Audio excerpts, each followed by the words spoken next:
नमस्ते वैद्य मित्रों, मैं Vaidya Sumit Chitte, director of crystal Ved Ayurveda centre Pune. आज हम आपको मल्टीफंक्शनल पंचकर्मा टेबल के बारे में जानकारी देने वाले हैं, जो कि कॉस्ट इफेक्टिव और जीरो मेंटेनेंस में उपलब्ध है। यही वो मल्टीफंक्शनल पंचकर्मा टेबल है जो कि स्टेनलेस स्टील से बना हुआ है, जिसके ऊपर जो लकड़े का मटेरियल, जो वुडन मटेरियल है, वो पाइन यानी देवदार का लगाया हुआ है। देवदार जो मजबूत और सबसे टिकाऊ लकड़ी है। इसकी आकृति, इसकी चौड़ाई जो है वो लगभग 3 फीट है और इसकी जो लंबाई है वो लगभग 7 फीट है। ये 90 से 100 किलो इसका वजन आएगा, जो कि इस टेबल के ऊपर आप 200 से 250 किलो तक का पेशेंट देख सकते हैं। अब आप देख सकते हो कि इन वुडन प्लेट्स के बीच में एक विशिष्ट गैप है। तो जब आप कोई भी प्रोसीजर करते हो, स्नेहन, स्वेदन या अन्य कोई भी प्रोसीजर करते हो, तो जो भी द्रव्य है इस गैप के द्वारा नीचे डायरेक्टली जो स्टेनलेस स्टील का डोम है उसमें कलेक्ट हो जाता है। अब हम देख सकते हैं कि बड़ी आसानी से हम इस पोर्शन को लिफ्ट कर सकते हैं, ताकि जब भी आपको कोई क्लीनिंग करनी हो तो आप इजीली कर पाए। ठीक है, तो ये जो डोम है इसका एक विशिष्ट आकार है, जिसकी वजह से ये जो स्लोप है, इस स्लोप में जो भी आपका द्रव्य इकट्ठा हुआ है वो इस आउटलेट के थ्रू नीचे कलेक्ट होता है और इस डोम में एक भी बूंद आपके क्वार्थ का या जल का या स्नेहा का इकट्ठा रहता नहीं है। और आप देखोगे कि ये एक पाइप दिया है, इसमें साइडवेज होल्स दिए हैं, इसमें से स्टीम बाहर निकलती है। तो इसका फ़ायदा ऐसा है कि डायरेक्टली जो स्टीम है पेशेंट के पीठ के ऊपर जलने की संभावना इससे कम हो जाती है। अब आप देख सकते हो कि इस डोम में एक आउटलेट और इनलेट का पाइप दिया है। तो ये एक इनलेट का पाइप है जिससे स्टीम, जो भी आपके पास स्टीमर हो या कुकर हो, ठीक है, ये स्टीम इस पाइप के थ्रू इस डोम में कलेक्ट हो जाती है।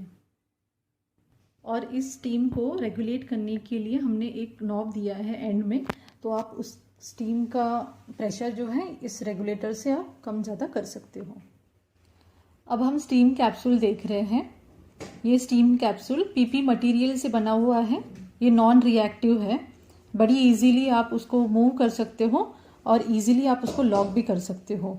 और इस कैप्सूल का पोर्शन आप हेड के साइड में आप क्लोज भी कर सकते हो। इसके लिए एक दूसरा अटैचमेंट है, जिसकी वजह से सारी हीट या सारी स्टीम अंदर कलेक्ट हो जाती है।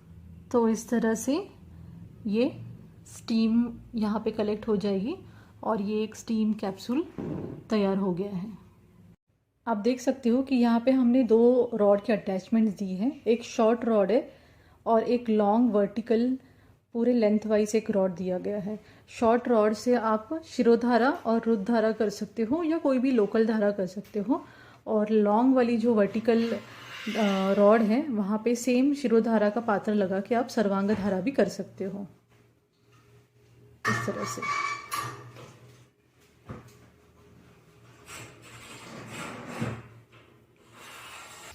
या आप इस तरह से भी सर्वांग धारा कर सकते हो।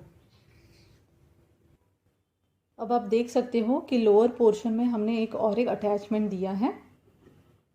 आप इस तरह से 2 प्लेट्स निकाल के और ये स्टेनलेस स्टील का मैश निकाल के यहाँ पे भी कुछ प्रोसीजर कर सकते हो। जैसे कि अगर किसी को अर्श है, परिकर्तिका है, भगंदर है, तो कुछ आपको लोकल प्रोसीजर करनी है, या कोई लोकल प्रोसीजर लाइक नेत्र प्रक्षालन वगैरह करना है, या योनि प्रक्षालन, योनि धावन, योनि पिछू करनी है, या उत्तर बस्ती करना है, तो आप इस लोअर पोर्शन को यूज़ कर सकते हो।